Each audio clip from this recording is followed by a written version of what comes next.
है। और और ये जो बंदा है ये मैनेजमेंट पे सवाल खड़ा करता है। मैनेजमेंट पे सवाल खड़ा करने का मतलब है सतगुरु रामपाल जी महाराज जी के ऊपर सवाल खड़ा करना, क्योंकि मैनेजमेंट को सतगुरु रामपाल जी महाराज जी ने बनाया। मैनेजमेंट तो सतगुरु रामपाल जी भगवान ने बनाया है। और ये जो पवनदास है, जो ये कौवा है, ये बगुला है, ये डांगर है, ये खांगर है, ये मैनेजमेंट पे सवाल उठाता है, मैनेजमेंट पे उंगली उठाता है। और मैनेजमेंट पर उंगली उठाने का मतलब है सतगुरु रामपाल जी के ऊपर उंगली उठाना।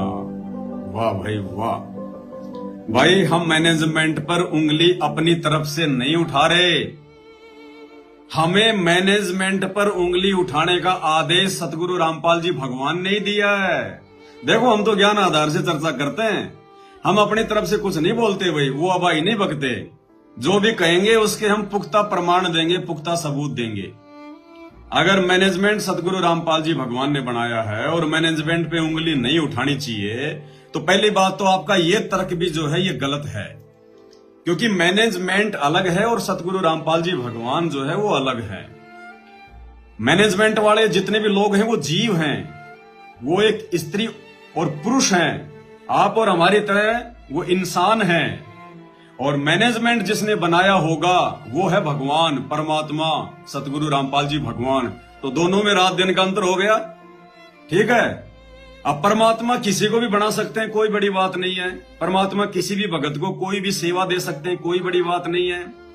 लेकिन ये कौन से शास्त्र में लिखा हुआ है कि वो परमात्मा जिस व्यक्ति को सेवा सौंप देगा वो कभी जिंदगी में गलती नहीं करेगा, या परमात्मा जो मैनेजमेंट बना देगा वो मैनेजमेंट जिंदगी में कभी कोई गलती नहीं करेगा? ये कौन से शास्त्र में लिखा हुआ है? ये गुरुजी ने कौन से जो है वो सत्संग में बोला? दूसरी बात, मैनेजमेंट के खिलाफ हम उंगली उठाते हैं तो कोई राग द्वेष ईर्ष्या के अनुसार नहीं उठाते। मैनेजमेंट ने हमारी कोई जमीन नहीं हड़प रखी है, हमारा कोई मकान पे कब्जा नहीं कर रखा है, वो हमारा कोई दुश्मन नहीं है। वो तो आप और हमारी तरह भगत है, दो कोटि का जीव है। बस अंतर इतना है, मर्यादा टूटने के चलते वो काल के अधीन हो गया। अब काल उसको मदारी के बंदर की तरह नचा रहा है। और वो मैनेजमेंट यदि ज्ञान के विरुद्ध कोई काम करेगा, भले ही वो संत रामपाल जी ने बनाया मैनेजमेंट, अगर वो मर्यादाओं के विरुद्ध काम करेगा या चलेगा, या संगत में कोई ऐसा नाटक करेगा, आडंबर करेगा, पाखंड फैलाएगा, तो वही संत रामपाल जी भगवान का ये सत्संग रूपी आदेश है। भगत ने फिर ज्ञान आधार से उसकी पोल भी खोलनी चाहिए। देखा देखी में चलने के लिए संत रामपाल जी ने आदेशित नहीं किया। परमात्मा कहते हैं, कहे कबीर सोए जन मेरा, जो नीर खीर का करे निबेरा। जो सही और गलत को देखकर आगे बढ़ेगा, आंख बंद करके नहीं चलेगा, गुरुदेव कहते हैं वो मेरा असली भगत है। तो भाई खुद सतगुरु रामपाल जी भगवान ने सन 2014 बरवाला कांड के बाद जब उनको पुलिस प्रशासन पंचकुला लेकर जा रहा था मेडिकल के लिए, तो भाई 20 नवंबर की रात्रि को, 20 नवंबर 2014 की रात्रि को, क्योंकि 18 नवंबर 2014 को बरवाला कांड हुआ था, और 19 नवंबर 2014 की रात्रि को तकरीबन 9 साढ़े 9 बजे, क्योंकि दास भी तो उसी आश्रम में मौजूद था उस समय, हमारी आंखों के सामने गुरुदेव भगवान को पुलिस प्रशासन लेके गया था। तो जब आश्रम से गुरुजी को रात में पुलिस प्रशासन लेके गया, और रात के 1 बजे जब एम्बुलेंस से गुरुजी चंडीगढ़ के पंचकुला मेडिकल कॉलेज में और अपने मेडिकल के लिए पहुंचे, और जैसे मेडिकल से गुरुदेव बाहर निकले, उसी समय मीडिया ने उनसे सवाल जवाब करने शुरू कर दिए। और गुरुदेव ने स्पष्ट रूप से कह दिया कि मैंने बरवाला कांड में कुछ नहीं किया, जो भी किया वो राष्ट्रीय समाज सेवा समिति ने किया। अब ये राष्ट्रीय समाज सेवा समिति क्या है? राष्ट्रीय समाज सेवा समिति का दूसरा नाम है सतलोक आश्रम मैनेजमेंट हरियाणा। जिस मैनेजमेंट के विषय में ये भाई कह रहा है कि मैनेजमेंट गुरुजी का बनाया हुआ है, उसी मैनेजमेंट ने अपना नाम रखा सन 2010 में राष्ट्रीय समाज सेवा समिति RSSS। यानी वो के वो लोग, वही गुरुजी के बेटा बेटी, उनके भाई, उनके रिश्तेदार, ये स्टेट कोऑर्डिनेटर, वही सारे के सारे लोग, इन सभी लोगों ने मिलकर एक समिति बनाई, काल की सुनियोजित चाल के तहत, जिसका नाम रखा राष्ट्रीय समाज सेवा समिति। वो चाहे मैनेजमेंट कहो चाहे राष्ट्रीय समाज सेवा समिति कहो, एक ही बात है। आदमी वो के वो, बस खाली नाम चेंज कर दिया गया उसका। तो जब मीडिया वालों ने गुरुदेव से सवाल जवाब किए कि महाराज जी आश्रम में इतने आदमी मारे गए हैं, आपको कोई अफसोस है? और आपके वहां पे जो है इतने वो गुंडे खड़े थे, तो गुरुदेव स्पष्ट रूप से कह रहे हैं, ये वीडियो अभी आपको सुनाऊंगा, देखना ये गुरुदेव का।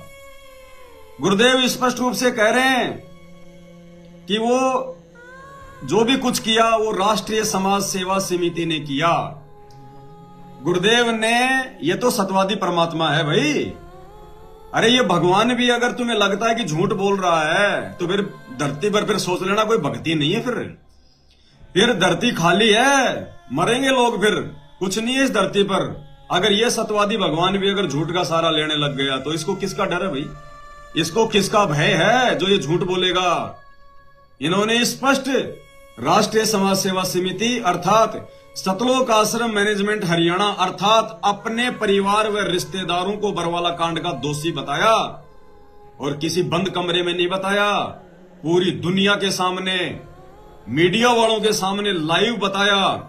और यदि कल को सतगुरु रामपाल जी के ये स्टेटमेंट यदि ये गलत हो जाते हैं तो भाई आने वाले समय में दुनिया इनकी भक्ति नहीं करेगी, क्योंकि दुनिया सत्यवादी की भक्ति करती है, झूठे की भक्ति नहीं करती। हम रोज संध्या आरती पढ़ते हैं, सत्यवादी के चरणों की मैं सिर पे डारूं दूर, और 84 निश्चय मिटे पहुंचे तख्त हजूर। ये वो सत्यवादी भगवान है।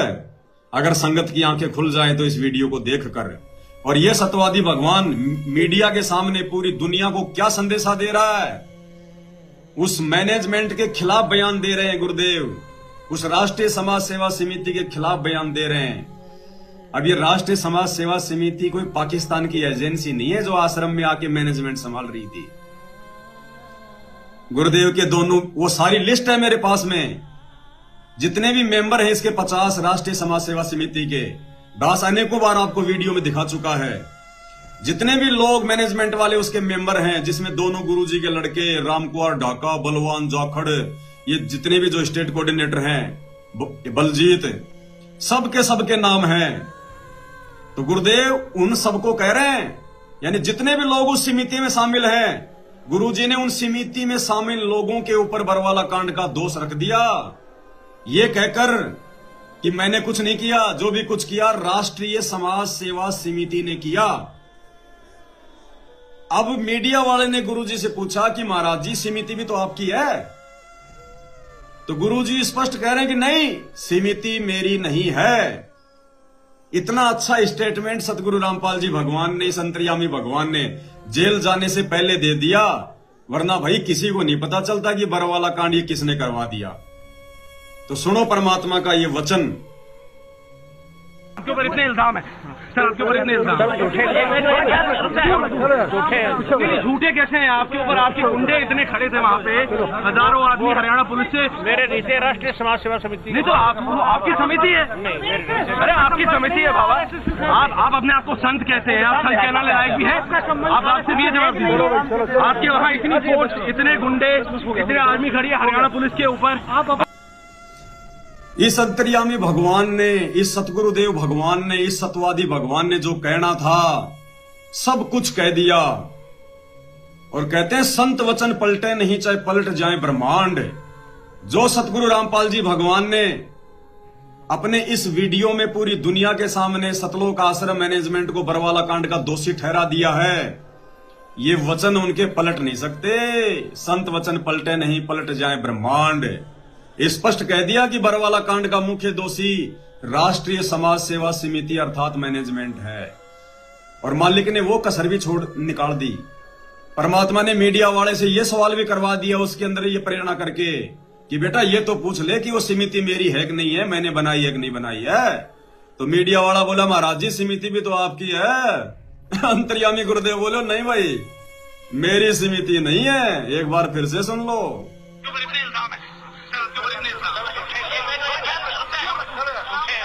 झूठे कैसे हैं आपके ऊपर? आपके गुंडे इतने खड़े थे वहाँ पे, हजारों आदमी हरियाणा पुलिस से। मेरे नीचे राष्ट्रीय समाज सेवा समिति। नहीं तो आपकी समिति है।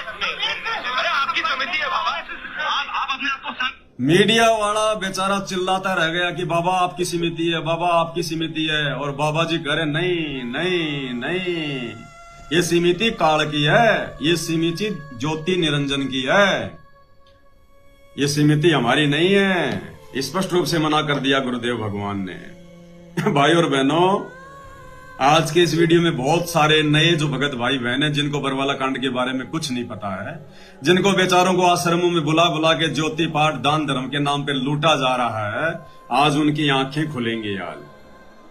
कहते हैं मैनेजमेंट की हर बात माननी पड़ेगी। क्यों?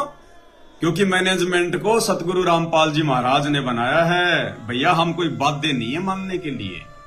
ये कौन से सत्संग में कहा सतगुरु रामपाल जी भगवान ने कि मैंने ये मैनेजमेंट बना दिया और अब तुम भक्तों ने इस मैनेजमेंट की बात माननी पड़ेगी? अगर मैनेजमेंट की बात माननी है तो फिर सतगुरु रामपाल जी भगवान का मतलब क्या रह गया? फिर सतगुरु रामपाल जी भगवान के सत्संगों का, उनके वचनों का फिर क्या मतलब रह गया? फिर तो जो मैनेजमेंट कहेगा वो ही मानना हमारे को। फिर तो सत्संगों को छोड़ दो, फिर सत्संगों की आवश्यकता क्या पड़ गई? फिर भगवान ने सत्संग क्यों किए अगर मैनेजमेंट की माननी है तो? मैनेजमेंट कल को कहेगा कुएं में पड़ जाओ, हम मूर्ख हैं क्या जो अपने मानव शरीर को हम बर्बाद कर देंगे? तो ये जो आपका जो ये तर्क है ये बहुत ही ओल्ड और ये घटिया तर्क है। बच्चे भी इतनी समझ रखते हैं, लेकिन उससे भी नीचे गिरी हुई सोच इस भाई की है। काल इतना नीचे गिराता है इंसान को। कहता मैनेजमेंट सतगुरु रामपाल जी महाराज जी ने बनाया, इसलिए उसकी हर बात माननी पड़ेगी। और मैनेजमेंट मतलब सतगुरु रामपाल जी भगवान ही समझ लेना। भाई ये काल, ये दुर्गा, ये ब्रह्मा विष्णु महेश, ये किसने बनाए हैं? ये आपके दादा परदादा ने बनाए हैं क्या? अरे काल को किसने बनाया? सतगुरु रामपाल जी भगवान ने। दुर्गा को किसने बनाया? सतगुरु रामपाल जी भगवान ने। और दुर्गा के विषय में परमात्मा ने क्या कहा? कंठ कमल में बसे अविद्या ज्ञान ध्यान बुद्धि नाश ही। कि जो ये दुर्गा है ये कंठ कमल में निवास करती है और ये भगत के ज्ञान योग को समाप्त करती है, ये दुर्बुद्धि लेके आती है। तो भाई हम दुर्गा की बात मान लें? फिर तो हमें दुर्गा की हर बात माननी पड़ेगी, क्योंकि दुर्गा तो श्रीमद् देवी भागवत पुराण के 7वें स्कंद में पेज नंबर 428 पर या 462 पर कह रही है राजा हिमालय को उपदेश देते समय कि राजन और सब बातों को छोड़ दे, ब्रह्म की पूजा कर, काल की पूजा कर। तो फिर तो सभी भक्तों ने दुर्गा की बात मान लेनी चाहिए, क्योंकि दुर्गा को भी तो गुरु जी ने बनाया है, सतगुरु रामपाल जी भगवान ने बनाया है। उस काल की बात भी मान लेनी चाहिए। फिर तो काल की बात भी मान लेनी चाहिए, जो कहता कि मैं ही हूं सबसे बड़ा भगवान, मेरे से बड़ा पुरुष और कोई नहीं है, मेरी शरण में आने के बाद जीव की जन्म मृत्यु नहीं होती, फलाना नहीं होता। फिर तो काल की बात भी मान लेनी चाहिए, फिर तो उसी की भक्ति करनी चाहिए, क्योंकि काल को भी तो सतगुरु रामपाल जी भगवान ने बनाया है।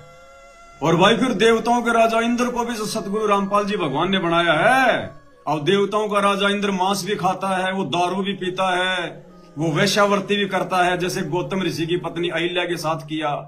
तो फिर तो हमने हमारे भाई साहब इंद्र के साथ मिलकर, क्योंकि गुरुजी ने बनाया है ना, अब हर बात माननी पड़ेगी, क्योंकि इंद्र का आदेश मतलब गुरुजी का आदेश, काल का आदेश मतलब गुरुजी का आदेश, दुर्गा का आदेश मतलब गुरुजी का आदेश।